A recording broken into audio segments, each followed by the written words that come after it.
करता हूं कि आए और हम सबको अपना आशीर्वचन एवं उद्बोधन दे। आदरणीय शिवराज सिंह जी।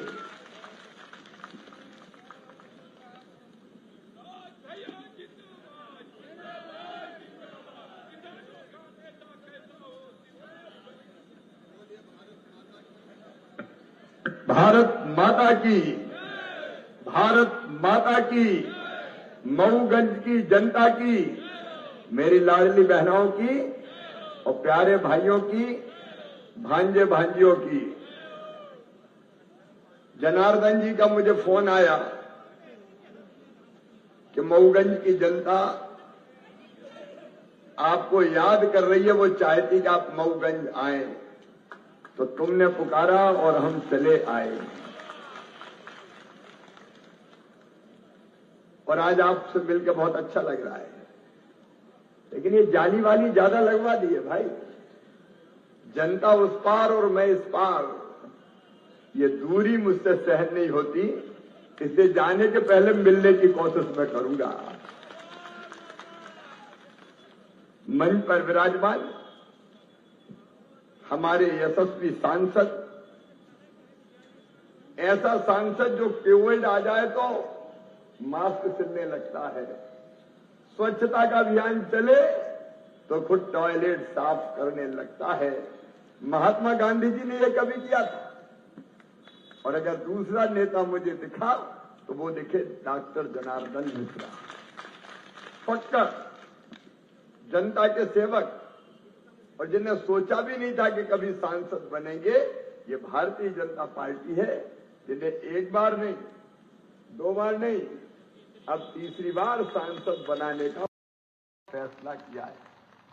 आदरणीय डॉक्टर जनार्दन मिश्रा जी हमारे वरिष्ठ नेता, विधानसभा के पूर्व अध्यक्ष और गरीबों के लिए जिंदगी भर जिन्होंने संघर्ष किया, आदरणीय गिरीश गौतम जी, हमारे लोकप्रिय विधायक भाई प्रदीप जी पटेल, जो लगातार आपकी सेवा में डटे और जुटे रहते हैं, आदरणीय नरेंद्र प्रजापति जी, जिलाध्यक्ष हमारे दोनों भाई राजेंद्र जी, भाई अजय जी, राजेश जी, बहन संतोष जी, देवराज जी, बेटी प्रज्ञा जी, के तिवारी जी, वीरेंद्र गुप्ता जी, ब्रिजवासी जी, सोनू जी, तीनों मंडल अध्यक्ष, और जो यहां बैठे हैं उनसे भी ज्यादा महत्वपूर्ण भाभी बैठे हैं। ऐसे मेरे सभी बहनों और भाइयों, आप सबको प्रणाम।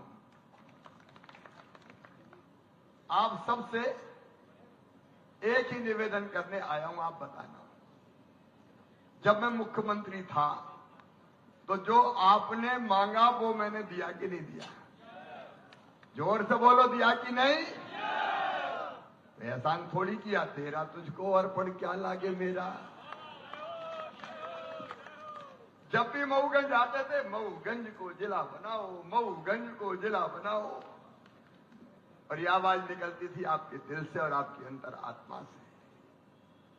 और आपकी अंतरात्मा की आवाज पूरा करके मऊगंज को जिला बनाने का सौभाग्य मिला तो भारतीय जनता पार्टी की सरकार को मिला। पीने का पानी हो, प्रदीप जी ने जो बातें बताई मैं दोहराना नहीं चाहता, चाहे सिंचाई की व्यवस्था हो, मेरे किसान भाइयों, सूखी खेती भी कोई खेती होती है। कई बार जितने बीज डाल के आए उतनी काटने की स्थिति नहीं बनती। लेकिन आज मैं आत्मसंतोष से भरा हूं कि बाणसागर बांध, कांग्रेस के जमाने में जब भी चुनाव आता था शिलान्यास का पत्थर गड़ जाता था कि बांध बनेगा, और 5 साल उस पत्थर पे सिंदूर लगा के लोग पूजा करते थे, कोई काम ही नहीं होता था। बोलो सही बात है कि नहीं? अरे सही है कि नहीं? लेकिन बाणसागर के पानी को रीवा की इस पवित्र धरती पर लाने का सौभाग्य भी आपने हमें दिया, भारतीय जनता पार्टी को दिया। और पानी केवल रीवा और सतना तक सीमित नहीं रहेगा, वो पानी अब मऊगंज की इस पवित्र धरती पर आने वाला है। मेरे किसान भाइयों, आपकी जिंदगी बदलना यह भारतीय जनता पार्टी की प्राथमिकता है। पीने का पानी हो, हनुमना में कॉलेज हो, काम सारे किनारे थे, और मुझे पूरा विश्वास है जनार्दन जी जाएंगे तो आने वाले समय में रेल की सौगात भी आएगी भारतीय जनता पार्टी की सरकार। ईमानदारी से बताओ, आज सड़कों की बात कर रहे थे जनार्दन जी, कांग्रेस के जमाने में ऐसी सड़कें थी क्या? जोर से बोलो ना। रीवा से इलाहाबाद कितने घंटे लगते थे? जीप खाए हिचकोले हड्डा पसरा सारे डोले, याद आ गए शंकर भोले। हाथ पांव बराबर हो जाते थे, गाड़ी भी बराबर हो जाती थी। काम गिनाऊंगा तो आधी रात हो जाएगी। आपसे पूछता हूं महूगंज वालों, विकास के जितने काम भारतीय जनता पार्टी की सरकार में प्रधानमंत्री श्री मोदी जी के नेतृत्व में और राज्य सरकार में हमने जो किए, कभी कांग्रेस ने किए थे क्या? कांग्रेस का विकास से लेना देना नहीं है, जनता की भलाई से कोई लेना देना नहीं है, गरीबों के कल्याण से कोई लेना देना नहीं है। अब वो तो गरीबों का कल्याण क्या होता है वो ही नहीं जानते। राहुल गांधी कह रहे थे भाजपा ने अपने घोषणा पत्र संकल्प पत्र में गरीबों के लिए कुछ कहा ही नहीं।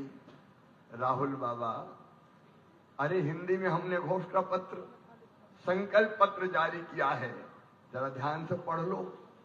और हिंदी नहीं आती तो अंग्रेजी वाला पढ़ लो। अब अंग्रेजी भी तुम्हारी समझ में नहीं आए तो इटली वाली भाषा तो हम नहीं ला सकते। गरीबों को निःशुल्क अनाज देना कौन के लिए है कोई बताए? गरीबों के मकान बनाना कौन के लिए है? आयुष्मान भारत योजना कौन के लिए है? मेरे गरीब बहनों और भाइयों, यह संकल्प पत्र में भारतीय जनता पार्टी ने साफ कहा है कि जिन गरीबों के पास अभी पक्के मकान नहीं है उन सबको टूटे झोपड़ों में नहीं रहने देंगे, पक्का मकान बना के देंगे।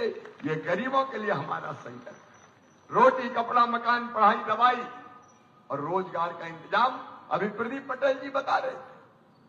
यहां इंडस्ट्रियल एरिया डेवलप किया जा रहा है। देखिए भारतीय जनता पार्टी काय के लिए, मैं क्यों हूं भारतीय जनता पार्टी में? देश की सेवा के लिए और जनता की सेवा के लिए, क्योंकि देश की सेवा और जनता की सेवा केवल भारतीय जनता पार्टी में रह के हो सकती है।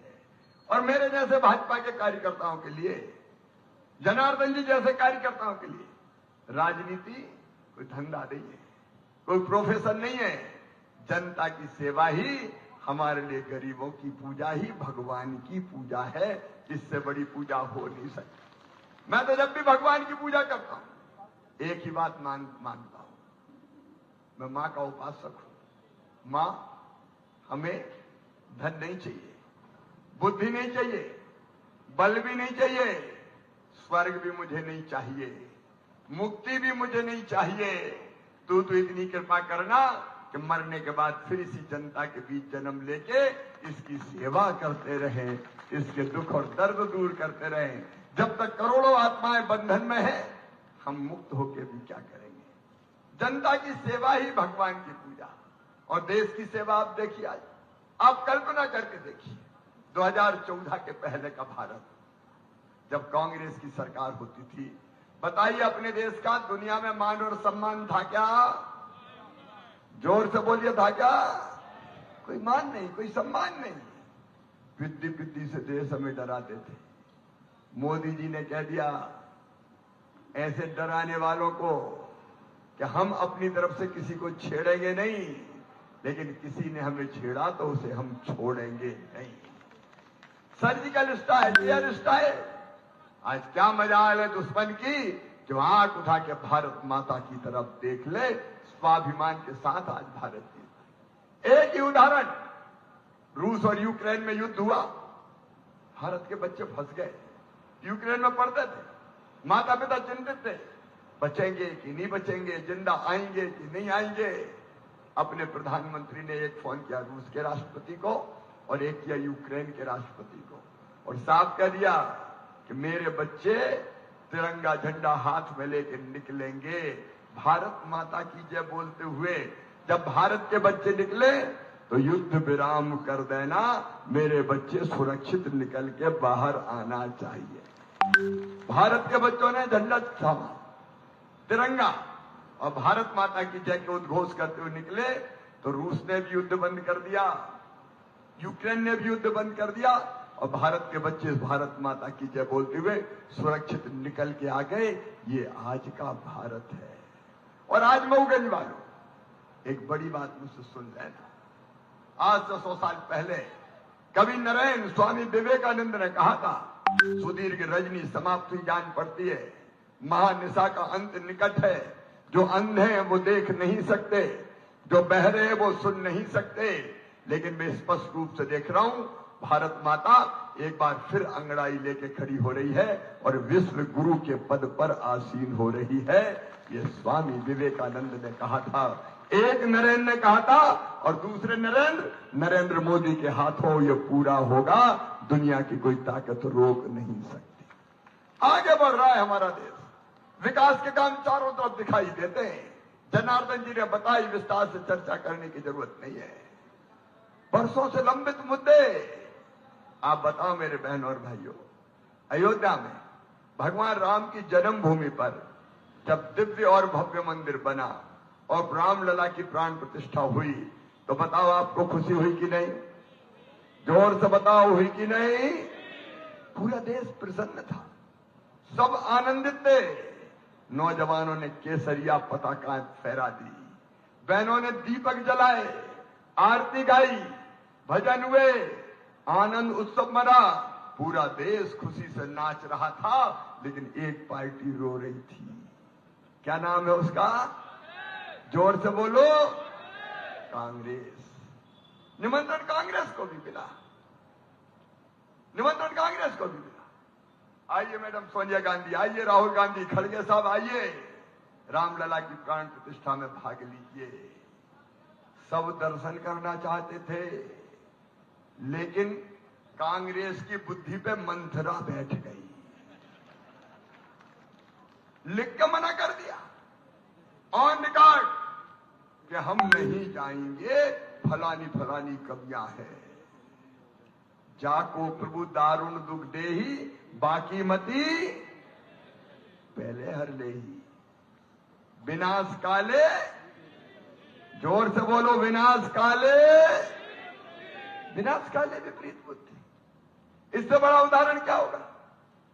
इतना बड़ा कलंक कांग्रेस के माथे पे लगा कि जब तक सूरज, चंद्रमा और भारत की भूमि रहेगी, तब तक लिखा रहेगा कांग्रेस ने रामलला की प्राण प्रतिष्ठा का विरोध किया। कांग्रेस को इसके लिए देश की जनता कभी माफ नहीं करेगी, कभी माफ नहीं करेगी। अब ऐसा ही ऐसी हरकतें कर रहे हैं।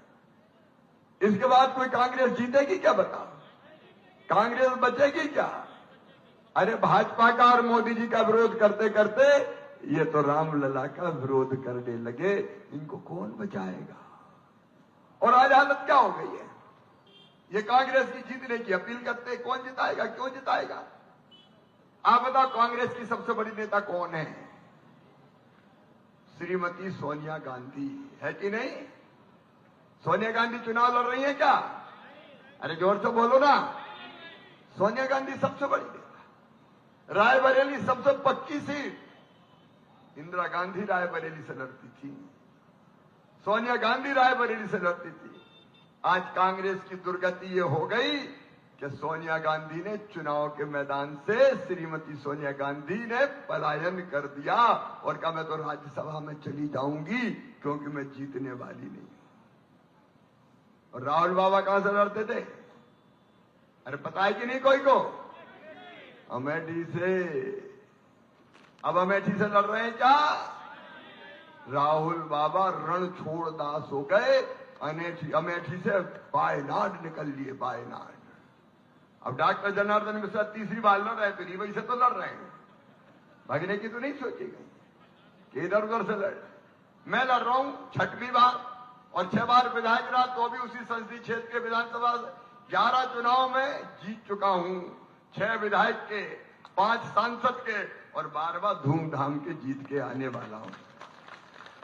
लेकिन हम लड़ कहां से? जहां हमारा नरागढ़ है वहीं से हम लड़ रहे हैं। नरा जानते हो कि नहीं? अरे जब पैदा हुए वहीं से हम लड़ रहे हैं। लेकिन सोनिया और राहुल, कांग्रेस में इतनी हिम्मत नहीं है कि रायबरेली और अमेठी से लड़ दे। बताओ जो नेता अपनी खुद जीतने की गारंटी ना दे पाए वो कांग्रेस को जिता सकता है क्या? कांग्रेस का विसर्जन तय है। गलत फैसलों के कारण कांग्रेस अब बचने वाली नहीं है। दो बात तय है, नरेंद्र मोदी जी का धूमधाम से आना तय है। अब की बार 400 पार। हम नहीं कह रहे, अब जनता ही कह रही है भैया हम क्या करें, कांग्रेस करेगी क्या? अब की बार 400 पार और कांग्रेस का विसर्जन इस चुनाव में तय है। ये इंडी फिंडी गठबंधन अब ना तो बचने वाले हैं और ना चलने वाले हैं। आजकल कुछ लोग जेल में, आरोप लगाए जाते हैं, ईडी, इनकम टैक्स। मऊगंज वालों एक बात बताओ, अगर कोई नेता पैसा खाए तो उसके खिलाफ कार्रवाई होनी चाहिए कि नहीं होनी चाहिए? नेता कोई विशेष अधिकार लेके आया है कि पैसा खाएगा और जेल नहीं जाएगा? ये तो कांग्रेस के जमाने में होता था, कितना भी खा लो, कितना भी खा लो, चारे से लेके आटा तक, कुछ नहीं होने वाला, जांच चलेगी, मामला खत्म।